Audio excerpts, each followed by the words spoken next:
And don't you black people ever forget one thing. The man that helped Jesus carry that cross was a black man. And don't ever forget another thing. Jesus belongs to Africa as much as he does to Europe and Asia. He was born in that part of the world that touches Africa and Asia and Europe, and Jesus was not a white man like me, nor was he as black as some of you. We don't know what the color of his skin, but it must have been a dark color like the people of his day, because he was a man like them. Don't ever say it's a white man's religion or a black man's religion. It's a world religion. He belongs to the world.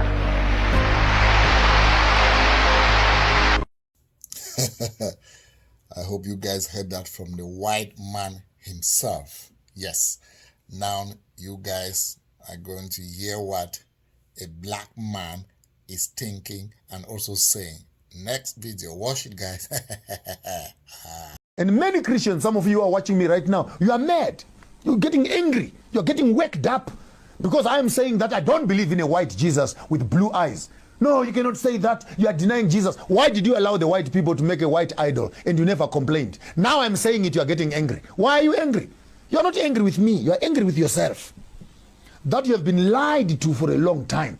And for the first time you meet information on your face, and it's causing lots of what we call here psychological misunderstanding, cognitive dissonance in a more professional psychological language. It's your own conflict in your own mind with your own belief system. Decolonize God. Number two, decolonize humanity. We cannot be taken only as Africans who don't have a soul. We are Africans. We are Al-Kebalam. We are Bantu. And for this reason, when they tell us that you are slaves, you are less than nothing. Africans are animals. Africans are this. Africans are this. This dehumanizes us. And if we are to use the Bible as a text, it says we are created in the image of God. And if therefore we are animals, then God is an animal also. If we are stupid, then God is stupid also. And if we are less than human, then God is also less than human. Because what we say, we are in the image of the one who created us. Then we look like the one who has created us. And he who insults me, insults the one who has created me and has made me to be what I am. Therefore, an African must also have permission to identify with a God that looks like him.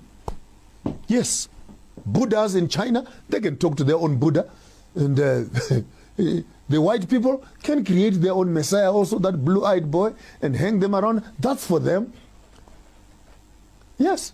So what's wrong if he's an African? And if it does not matter whether Jesus is black or white, then can we please have a Chinese one? Can we please have an Indian God also? Because it does not matter. Then all of a sudden, no, we cannot make him anything except white. Then you are giving white people an unnecessary privilege to terrorize the rest of us with their white concept of superiority, which translates itself into politics. We shall conclude there. Then thirdly, we need to decolonize and deconstruct the Messiah, the whole picture of Jesus. If you have a Jesus in your house, a white picture of a Jesus in your house, please burn it. That's a demon that is in your house. If you have a book that has a white picture of a white Jesus on it, please burn that book. Those are white demons. If you have a small little cross on your neck that is hanging with a white Jesus on it, that small little blue-eyed boy, burn it. That is a demon you are carrying in yourself.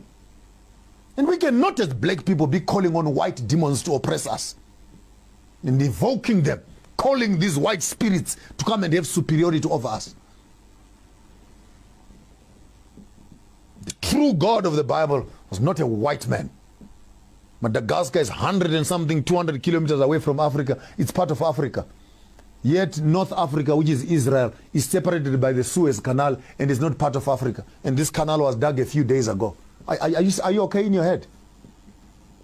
We are on the same Platonic stone, Africa and Middle East. And God created a garden east of Eden. Therefore, Africa is Eden. We need to decolonize this Jesus story and throw away a white Jesus with his idols I don't believe in a white movie star from Hollywood who is supposed to have come around and saved me from my sins. How can a white boy with blue eyes die for Africans when they cannot even share land with us? Show me one white man who has died for a black man. Show me one white man. 25 million people dead in the sea on their way to America for slavery. 15 million people dead in Congo. 25 plus 15, 40 million plus people dead. And all their blood means nothing except the blood of a white boy. If you are going to do theology, do it correctly. Do it correctly. And give me an option. If I want to believe in a white Jesus, I'll believe in a white Jesus. If I want to believe in a black Jesus, I'll believe in a black Jesus. But if you want to be true to the biblical text, then be honest as theologians. And I'm embarrassed to be sitting here as a theologian together with some of my theological friends who have gone to school to study. And when you come out of school to study, we actually continue to promote the wrong theology and push it in front of our own people. We have become the colonizers ourselves, Uncle Toms, who are sitting on the conscience of our people. Which is wrong. Which is wrong. How do you sleep at night taking money from widows and orphans? How do you sleep at night taking money from people who cannot afford food and bread because Jesus will bless them? For the past 15 years they've been giving their offerings to you and their lives have not changed. What is the problem? Because you don't have faith. You don't have faith. When Amfundis, do you have faith in collecting money from us? So we need to understand and deconstruct the whole picture and ideology of this white Messiah. And as long as we worship a white Messiah, my submission to you is that we are not worshiping the truth of the text. This is an academic exercise we're doing here. If you want to be true to the text, please, I bought a can of Coke. Can I drink the Coke? Can I drink the Coke? Don't tell me just drink as long as you are drinking. I said I want Coke. Therefore, remove the unnecessary iconography. And when you get more academic and you study the Kemetic religion to find that issues of the Trinity, the Mother and Son, all these things are actually way found in Kemet before even the Bible was written. And the Kemetic history is older than the Bible. Then I leave to you who are academicians. Since Jesus grew up in Egypt, when he came back to teach them after 12 years, from which school was he coming from and who had taught him? That's for you who are more advanced in your spaces of study to now to do a comparative study between the biblical text and Kemetic text and see the similarities and authenticate which one is older than the other. Then position your theology correctly. That's what life is all about. And ultimately, when you come there, you decolonize God, decolonize humanity, decolonize the Messiah, decolonize salvation. Stop selling religion. Stop selling hope to the people. Give people practical solutions. Buy farms. How do you buy a factory and then convert it into a church and people come inside and they're praying for employment? Buy the factory. Create jobs. Then from the money from the factory, you can build a church. That's common sense. We need to deconstruct, decolonize the church. And we stop being centers of embarrassment, centers of shame, centers of debauchery, centers of mischief, centers of licentiousness, centers of witchcraft, centers of perjury, and centers of corruption in the name of religion. And you don't want it to be spoken about, by the way. Ministers get very touchy. They get very touchy. They don't want it to be spoken about because you are bringing the body of Christ into disarray. There's no body of Christ that is so rotten and evil like this. We need to fix these things as Africans because Christianity has become a partner of colonialism. I'll say it again. Christianity has become a partner of colonialism. Why am I saying that? Because after colonizing us, they were drinking coffee together. They never stood to oppose colonialism. They were benefiting from it. All your cities here have churches that are standing. The church right now in Africa owns more land than many businesses because they were in harmony with the government. May we have some land, please? They were given land. May we have some land? They were given land. Did they even condemn that what they were doing was wrong? The church was benefiting. Even now, there are churches that are still benefiting from colonialism. I'm not ashamed to say this. Even the church that I come from, my own church, is still running on the lines of segregation. Whites worship alone, blacks worship alone. We cannot even unite because of racism. The racism, is it biblical? No, it's not biblical. But the church will not stop it because it is founded on the principles of racism and segregation. And now all of a sudden, some other white man from Europe wants to come and run a seminar in Britain of how we must manage racism. How can a racist come and teach us how not to become racist? How can a colonizer come and tell us how to decolonize ourselves? How do you have a conversation with yourself as an abuser of the system? Now you want to come and tell people how to manage and tolerate abuse. How can you be so narcissistic as an organization that you become so insensitive to the needs of the people that it is a conversation by yourself? You colonize the black people, you abuse the black people, you come around a few days later, you want to help the black people to tolerate and manage the colonialism that you gave to them. Are you okay in your head? When you finish abusing a person, when a person is abused, the most horrible thing you can do after raping someone is, oh, let me help you to clean up. Please, leave me alone. You've done what you wanted to do. Can you just get away from here? Let me find love and comfort from people that care for me, and I'll clean up my wounds. And when I am finally clean and I come back to you and I want to deal with you, you did what you wanted to do and you walked away. When I come back and I do to you what I want to do, you don't have the right of telling me what to do and what not to do. This is where colonialism and politics fail to understand. The colonialist came here. The oppressor came here. They took land, raped the women, destroyed the infrastructure, destroyed our culture and everything else. Then they give you a democratic system with a constitution to help you to manage how to repair yourselves. We cannot tolerate that. You have done what you want to do as Europeans. Step aside. Allow us as black people to decide what we want to do with you. You can't be an abuser and be a judge of the same abuse again. Does this make sense, good people? Maybe I'm losing my mind, people. Help me here. Does it make sense? I'm a recovering, abused child of Christianity. I'm recovering from the white nonsense that had been pumped into my head from 0 to 52. Waiting and hoping for this white guy to come and assist me. How do you sell me such a horrible thing all my life? And in the morning when I wake up and I say, I have had enough of this junk. No, you can't be saying that. You can't be talking like that because you're being insensitive.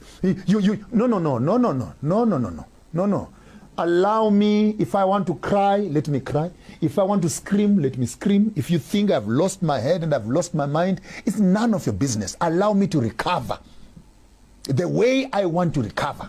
Even if I want to walk away from Christianity, it's none of your business.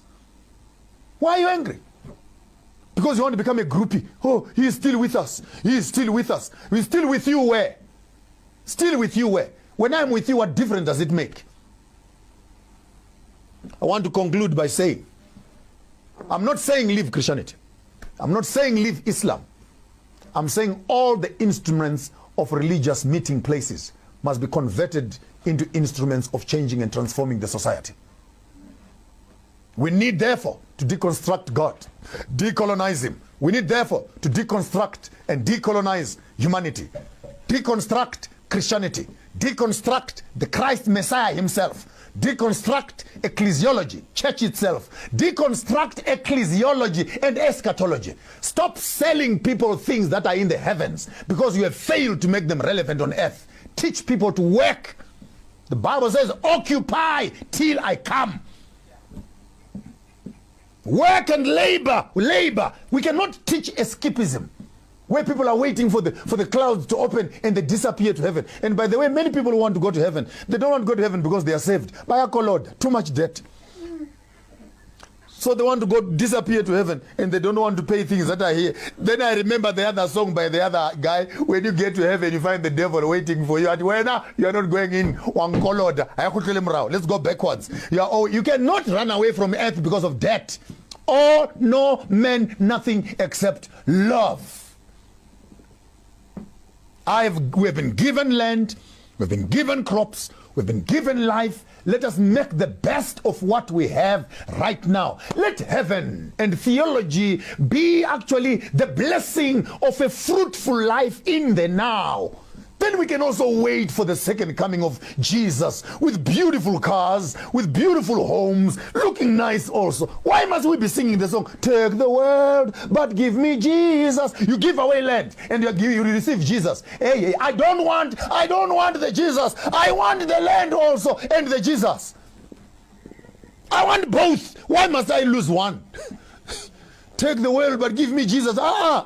Something is not right here. If you are bringing it, bring it together.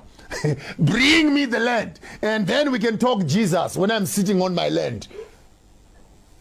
That for me is common sense. And when our governments can begin to understand that the politics we are struggling with is actually theology. Because people, as they believe, they behave. Right now, when they are looking at you, church is one of the biggest political parties. Ask me why do I say that? Because it disengages people from common events of the community. They have nothing to do with the government. They have nothing to do with anything else. All they love is Jesus. And this is the thing of women, by the way. Me, I love Jesus. I love Jesus. I love Jesus. You can never say you love your husband. You can never say you love your children. But you love Kirata Jesus. I love Jesus with all my heart. You are going to be miserable the rest of your life. They come to us. I've been left with the bishop for years. Women come to us here. They kneel in front of us. Hey, bishop. Hey, stop wasting my time kneeling in front of me. Go and kneel in front of your own husband. How can you only trying to be nice to pastors and you're not nice to your own homes? Yes, my black people, you heard the black man speaking loud and clear. I know most of you will say he's an antichrist. You have your opinion. You can say anything what you want to say. There's freedom of speech. What you think, what you say is your business. But I am just a messenger and you got the message. Have a nice day, my people, my black African people. Ciao, ciao.